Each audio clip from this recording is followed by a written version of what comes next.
अब मेरा जन्म दिवस वहां मन चुका है। मैं एक बात सोच रहा था, एक बच्चा प्रसन्न होता है ना अपना जन्मदिन मना के। कोई आध्यात्मिक साधक थोड़ा सा भी होगा ना तो उसका मन कभी नहीं कहेगा, वो कहेगा शरीर है ये नाशवान शरीर, और वो कभी इसकी पूजा से और इससे संबंधित उत्सवों से साधक भी अगर गंभीर होगा तो प्रसन्न नहीं होगा। लेकिन मैं आपको एकदम उल्टी बात बता रहा हूं, ये जन्मदिन का दिन मैं कहता हूं अपने जो प्रसिद्ध त्योहारों में से एक मानता हूं।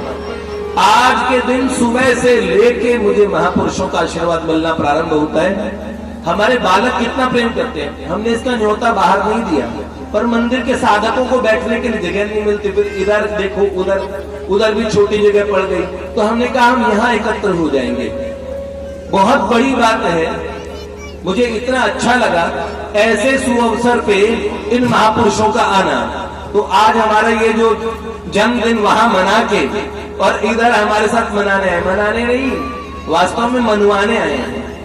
सही कह रहे हैं, महापुरुषों संतों के आने से शोभा है, और हम तो उस आशीर्वाद के भूखे हैं, उन महापुरुषों के दर्शन के सदा आकांक्षी हैं। बहुत सही बात बताता हूँ, इन बालकों में से मैं अधिकांश को प्रणाम करता हूँ नित्य में, क्योंकि मुझे बात समझ में आ गई कि अपने घर के पास के और भगवान के देव मंदिर को छोड़ के और बहुत 2 कोस दूर जाके पूजना, ये हमारी अज्ञता है।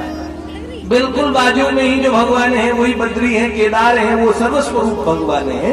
ऐसी बात हमारे दादा है, पूज्य भव्य भैया है, ये ऐसी मूर्तियां हैं। दादा को तो मैं ऐसे मानता हूं कि मेरे हृदय में इतना आदर है। श्री नवनीत भैया शास्त्र की दृष्टि से जिसे ब्रह्मचर्य का दम धुरंधर कहा जा सकता है, ऐसे महापुरुषों में से ये इनका तेज है ना, बहुत अद्भुत है। ये वाकई में योद्धा है, भीतर से और बाहर से। तो मैं कहता हूँ एक संत नीचे खड़े हैं, लेकिन ये सदा, मैं इनको सदा नमन करता हूँ और इनका इतना आदर करता हूँ जैसे कोई माता पिता का आदर करता है। पर माता पिता से आदर किसका करेगा ज्यादा? दादा का। तो ऐसे हम दादा का ज्यादा हमारे अच्छा पूज्य श्री मोताजी पिताजी से लेके हमारे जो संत आते हैं, पूज्य त्रयंबकेश्वर जी महाराज, पूज्य ब्रह्मचैत्र जी महाराज वगैरह, वो कहते हैं हम दादा कहेंगे जी, तो सब दादा ही कहते हैं। बहुत अच्छी बात है, इन संतों महापुरुषों का आना हम लोगों के लिए बड़ी शोभा की बात है। और रही बात ये, मैं इस बात का सबसे बड़ी मैं दृष्टा हूँ, आज मैं वक्ता नहीं हूँ, सुनता हूँ। ये बालक 3 दिन से सब कुछ ना कुछ बोल रहे और मैं सुनता हूँ। मुझे पता है ये जो प्रशंसा कर रहे हैं वो इनके भाव है। मुझे बिल्कुल इतना सा भी फर्क नहीं पड़ता कि ये प्रशंसा कर रहे हैं, लेकिन इनकी फीलिंग्स को जब देखता हूँ मुझे लगता है जिन मंदिर के भैया की ये प्रशंसा कर रहे हैं, हो सकता है उस प्रशंसा से बहुत ज्यादा हो। पर मैं अपने स्वयं की बात कर रहा हूं, तो मैं एक दृष्टा हूं जो देखता हूं कि जिसकी प्रशंसा कर रहे हैं वो कैसे हैं, क्या क्या बात है, और मैं भी देखता हूं उनको कि हाँ वो अच्छे ही होंगे। जब ये लोग इतनी प्रशंसा कर रहे हैं तो वो खास बात होगी, तो मैं भी उनको देखता हूं और उन भैया को मैं भी चाहता हूं कि ऐसे भैया मेरे जीवन में हो। बहुत बड़ी बात है, मुझे भी मिलते और भगवान की बड़ी कृपा हो गई, लेकिन आप लोग मिल गए, ये कम नहीं है। एक व्यक्ति के उद्धार के लिए इतने लोग एक साथ आ गए, ये बात है भैया जी। मैं जितने भी आप लोग जितने जने आए हैं सबका इसीलिए मैं कृतज्ञ हूँ। अभी कुछ दिन पहले, परसों शायद पतित पावन, हम लोगों ने भैया जी ऑस्ट्रेलिया में अपना परिवार बना। बाहर जो विदेशों में जो परिवार बने हैं भैया, वो लोग ऐसे जन्मदिन मना रहे हैं। मैंने कहा आपको लगता है मैं आप लोगों के बीच में हूँ, और मुझे ऐसा लगा वो लोग इतने आनंदित थे जिन्होंने मुझे कभी नहीं देखा। लेकिन मुझे लगा कि जहां भाव होते हैं ना, साहजिकम प्रेम सखी दूरादपि विराजेते चकोरी नयन द्वयम आनंद इति चंद्रमा। चकोरी बहुत कितने मीलों दूर जो चंद्रमा है उनको देख के प्रसन्न हो जाती है। ऐसी ही बात हम लोग भक्तों का पारस्परिक प्रेम है, सब लोग अपने अपने भावना के हिसाब से प्रशंसा करते हैं।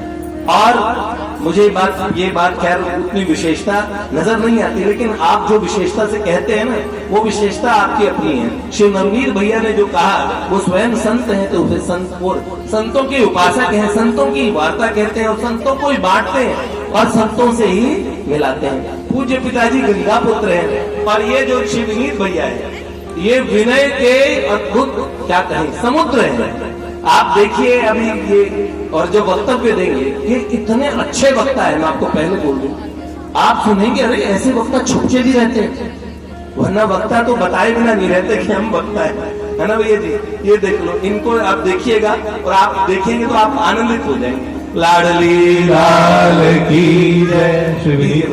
शिवनीत भैया सबरस परिवार जलंधर से भैया के जन्मोत्सव के लिए विशेष कुछ भी काम हो, कुछ भी इनका मुख्य या कोई इम्पोर्टेंट कोई भी असाइनमेंट हो, कोई भी इनका पहले से कुछ पूर्व निर्धारित हो, उसको सबको छोड़ के भैया अवश्य पधारते हैं। भैया का बहुत बहुत अभिनंदन।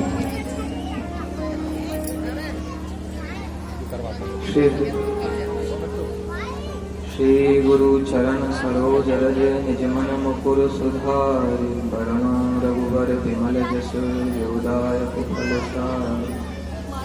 बुद्धिहीन तनु जानिके सुमिरौ पवन कुमार बल बुद्धि विद्या देहि श्री सेठ जी स्वामी बाबा के चरण कमलों में प्रणाम।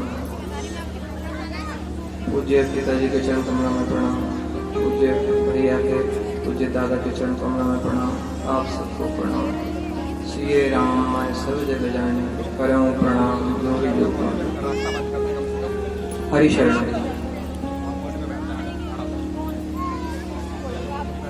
महापुरुषों के वक्तव्य सुनने के बाद मेरे जैसे साधारण मनुष्य का कुछ कहना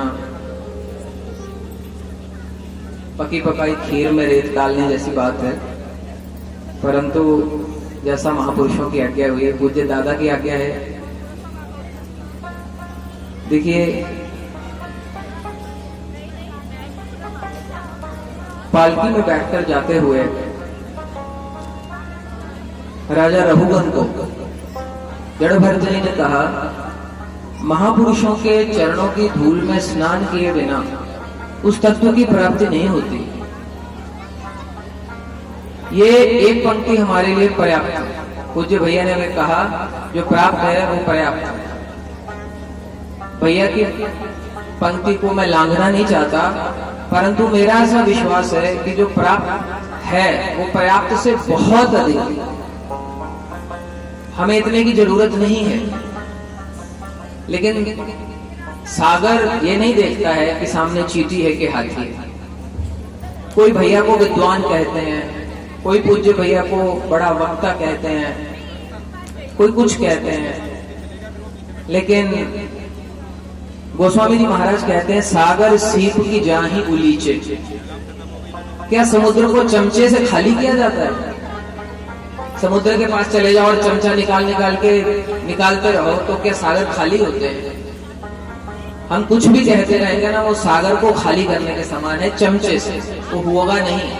हमारी वाणी की सीमा है, शब्द बंधे हुए होते हैं, समझने की भी सीमा है। कुछ दिन पहले दास को यहाँ आने का अवसर प्राप्त हुआ, तो उस समय मैंने एक निवेदन किया था, पंक्ति दोहराने में दोष नहीं है। मैंने कहा था अमृत, पारस और कल्प वृक्ष ये सुनने में आते हैं, देखने में और व्यवहार के किसी के नहीं आते। हमारे जैसे लोगों को तो नहीं आते। परंतु आप विश्वास कीजिए कि जिस अमृत को, जिस कल्प वृक्ष को और जिस पारस को दुनिया ढूंढती फिरती है और उसको पाके समझेगा कि हम तृप्त हो जाएंगे, हमें कुछ विशेष वस्तु मिल जाएगी, ऐसा कभी नहीं मिलेगा। अगर वो मिल भी जाए तो वो वस्तु नहीं मिलेगी। वो अलभ्य, वो सुदुर्लभ वस्तु हमें सहज प्राप्त है। मन में एक बात आती है, अपना पूरा प्रयत्न और पूरा भरकस प्रयत्न करके केवल एक बात कर ली जाए कि महापुरुषों को प्रसन्न कर लिया जाए, बस। इसके अतिरिक्त और कुछ और जिसको एक्स्ट्रा कहते हैं ना, वो करने की हम लोगों को आवश्यकता नहीं है। हम ये ना सोचें कि हम पूज्य भैया से क्या चाहते हैं, सदैव ये देखें, ये चाहें, ये सोचें कि भैया हमसे क्या चाहते हैं। यद्यपि भैया पूर्णतः निष्काम है, वो हमसे कुछ नहीं चाहते, परंतु भैया हमारा परम स्वार्थ चाहते हैं। और वो तभी पूर्ण हो सकता है यदि हम केवल बाकी चीजों को छोड़ के इस प्रयास में लगे कि भैया क्या चाहते हैं, भैया की दृष्टि क्या देखती है। हम वो नहीं देख सकते भले ही, लेकिन उसका अनुगमन कर सकते हैं, उसका अनुकरण कर सकते हैं। यही हमारे जीवन का एकमात्र लक्ष्य होना चाहिए। भगवत प्राप्ति साधन से नहीं होती, भगवत प्राप्ति कृपा से होती। जाकी कृपा लवलेश से उस परम विश्राम की प्राप्ति हम सभी को हो सकती है और सहज हो सकती है। जिस तत्व को किसी महापुरुष ने कभी पाया हो, वो तत्व हमें भी मिलेगा पूरे का पूरा। बस एक प्रयास रखा जाए। देखिए, अभी पूज्य श्री नवनीत भैया जी ने कहा कि अति निकटता अनादर का कारण हो जाती है। यद्यपि ऐसा हुआ तो नहीं है, होना भी नहीं चाहिए, परंतु फिर भी हम बालक हैं, हमसे भूल चूक होती है। मैंने भैया की उपमा के लिए सागर शब्द कहा, अब मुझे खुद में ही लगने लगा कि वो शब्द अधूरा है। पूज्य भैया को देख के ऐसा लगता है सदैव, ऐसा नहीं कभी लगता है कभी नहीं लगता है, सदैव ऐसा लगता है जैसे अगाध अपार प्रेम का समुद्र हो गए और हम सब उसकी मछलियां बन जाएं। बस इतना ही मैं चाहता हूं कि जैसे मछली जल से बाहर निकल के जी नहीं सकती, हमारे जीवन का हर डोर का हर तंतु केवल उसी सागर में रहे। उसमें क्या मिलता है क्या नहीं मिलता उसको हम चिंता न करें। जब हमें पूरा सागर मिल गया ना, बस। और ये सागर प्रेम का सागर है। श्री शरणानंद जी महाराज कहा करते हैं कि महापुरुषों में 3 चीजें मुख्य होती हैं, उनमें सेवा होती है, उनमें त्याग होता है, उनमें प्रेम होता है। अगर कोई सूक्ष्म दृष्टि से देखेगा तो उसको पता चलेगा कि ये त्रिवेणी हमें प्राप्त है, ये महासागर हमको मिला हुआ है। तो आज देखिए, जन्मदिन एक शब्द भर है, परंतु इसका एक गुणार्थ है। वास्तव में ये जन्म हमारे लिए है। ये जन्मदिन जो है ना, ये हमारा जन्म और मृत्यु छुड़ाने के लिए। अगर ये जन्मदिन मना लिया ना और इस जन्मदिन के गुणार्थ को हम लोग समझ गए, तो समझिए फिर हमारा जन्मदिन सदा सदा के लिए मन गया। हमारे जन्मदिन मनाने वाला जो ये चक्कर है ना, ये खत्म हो जाएगा। इसलिए इस जन्मदिन को मना लेना चाहिए, हृदय से मना लेना चाहिए और मान लेना चाहिए। तो बस मेरी एक ही निवेदन, एक ही प्रार्थना है कि जो भैया हमसे चाहते हैं हम मात्र वही करें, वही चाहें, वही सोचें, वही देखें, वही बोलें। आंखों से बुद्धि से हम गूंगे बहरे पंगु बन जाएं। भैया जैसे नचाना चाहें वैसे ही नाचें। तुम हो यंत्री, मैं यंत्र काठ की पुतली, मैं तुम सूत्रधार। पूज्य भैया से यही प्रार्थना है, पूज्य दादा से यही प्रार्थना है, हमें ऐसा ही बना ले। देखिए, मुझे बोलने की युक्ति नहीं है, इसलिए आप सबको हार्दिक बधाई हो। खूब मंगलमय दिवस है और सबके चित्त में महाप्रकाश हो, सबका परम मंगल हो, परम मंगल हो, परम मंगल। नारायण नारायण। अब हमारे बीच में पूज्य दादा जो नारदीय निकुंज में भैया के उत्तराधिकारी हैं और बहुत ही भैया की प्रसन्नता के कारण है। भैया की सारी अपेक्षाएं आकांक्षाएं सहज ही बिना बताए पूरा कर देते हैं। ऐसे हैं हमारे श्री बलराम जी दादा, जिनको सब दादा हुआ।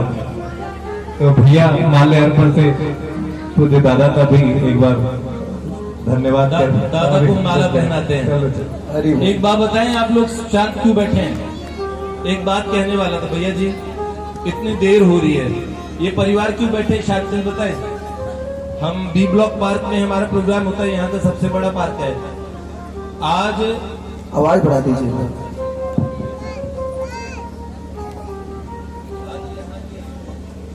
और पिताजी बैठे थे, यहाँ के हमारे जो जनप्रतिनिधि जी है उनसे बात हो रही थी, तो घर पे आए थे।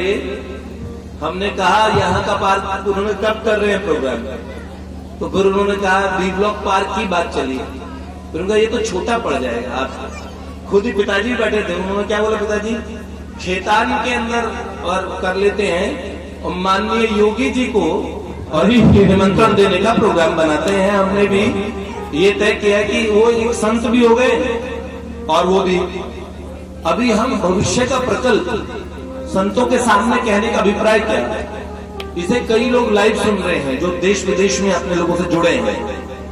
आप नहीं मानेंगे, 1 साल पहले ये विदेश पूरे विश्व की घोषणा एक बहन जिन्होंने शरीर छोड़ा, प्राची जी, आप लोग सभी जानते हैं, नारदेव निकुंज के हैं, जो लोग बाहर से सुन रहे वो भी, उन्होंने कहा भैया जी इतने लोग जो मूल जीव है, चाहे वो दुनिया के किसी कोने में कहीं से भी दीक्षित हो, किसी भी भावधारा के हो, सब चीज, पर उनकी अभीष्ट वस्तु जो यहाँ रखी है वो चुगने आ जाएंगे और लेके जाएंगे। उन्हें वस्तु और उन्हें सामग्री, उन्हें वो चीज मिलेगी जिसकी वो प्रतीक्षा में है। तो उन्होंने बोला महापुरुषों द्वारा नियत ये वस्तु और ऐसे बहुत पंछी आने वाले हैं।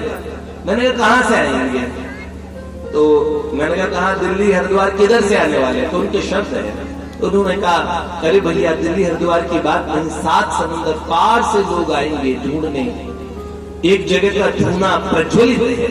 उन्होंने बोला नारद निकुंज, निकुंज शब्द नहीं है, वास्तविक निकुंज है। उन्होंने कहा आप लोग वृंदावन जाते हैं, 2-2 घंटे की यात्रा करके जाते हैं ना। उन्होंने बोला भैया कभी ऐसा देखा है कि आप पलक झपकाएं और उधर पहुंच जाएं? उन्होंने बोला जिस कुंज में आप लोग रहते हैं आप जानते नहीं, वहां के ठाकुर को नहीं जानते। और एक एक बालक अगर जान जाए, एक क्रांति सी उन्होंने कर दी थी। पूज्य पिताजी के मनस पटल में एक प्रश्न आया, तो उन्होंने कहा मुझे प्रश्न और उत्तर, मेरा प्रश्न भी बताए मेरा उत्तर भी बताए। पिताजी ने जिस दिन से प्राची जी ने इनका प्रश्न और उत्तर दोनों बताए, अगले दिन एक प्राची जी ने कहा पहले मोता जी पिताजी का प्रश्न बताते उत्तर बताते। पिताजी ने कहा मेरे मन में ऐसा लगने लगा माधव जी ये तो यही एकदम प्रत्यक्ष देख रहे। प्राची जी को बताया तो उन्होंने। आज 15 मार्च का दिन था भैया, जिस दिन श्री कृष्ण लखनऊ गए थे, इसी समय वो भोजन करवा रहे थे उन्हें। उसके बाद में जो सिद्धावस्था की जो उनकी, अभी हम माधव उवाच की कुछ आपको जो उन्होंने एकदम सूत्र बोले थे, एक पत्र की कुछ पंक्तियां मैं पढ़वा रहा था परसों दाद, प्राची जी का लिखा हुआ पत्र, भगवत प्राप्ति की जो ऐसी बातें सार बात 7-8 बिंदुओं में उन्होंने लिखी। उनका लिखा हुआ पत्र बड़ा और साधक मात्र के लिए, हालांकि वो 15-20 पेज का है, वो बड़ी गोपनीय वार्ताएं हैं, इसलिए हम ना तो हम किसी को दिखाते, लेकिन हम माधव उवाच वो हिस्सा जो श्री कृष्ण के विषय में उन्होंने जो वार्ता कही, जो भगवान ने उन्हें बातें बताई, वो सारे शास्त्रों उपनिषदों वेदों का सार स्वरूप बात, जीव और ब्रह्म की वार्ता है। वो माधव उवाच जो उन्होंने प्राची जी के मुख से ही हम उसको काट के अलग कर देंगे, क्योंकि उन्होंने बीच में जो एक्सपीरियंस है, उन्होंने कहा निकुंजीय वार्ताएं हैं, जन साधारण के लिए सुनने योग्य भी नहीं, विशेषतः अति विशेष साधक भी इसके अधिकारी कदाचित ही हो। इसलिए हम लोग उनकी इच्छा के अनुसार उन बातों को, अभी क्योंकि वो अनकट है, बाद में थोड़ा सा उसे हम काट के अलग व्यवस्था कर देंगे ताकि साधक सुने। किंतु उनकी लिखी हुई बात भी, अगर वो 10 बिंदु उन्होंने अंत में लिखा है, इन बातों को सुनेंगे, पढ़ेंगे और मनन करेंगे तो श्री कृष्ण अति शीघ्र ही मिलेंगे। ये सत्य है, सत्य है, सत्य है, ये महासत्य है, ये ही पूर्ण सत्य है। ये दासी प्राची की लिखी हुई बात त्रिकाल में भी अन्यथा सिद्ध नहीं होगी।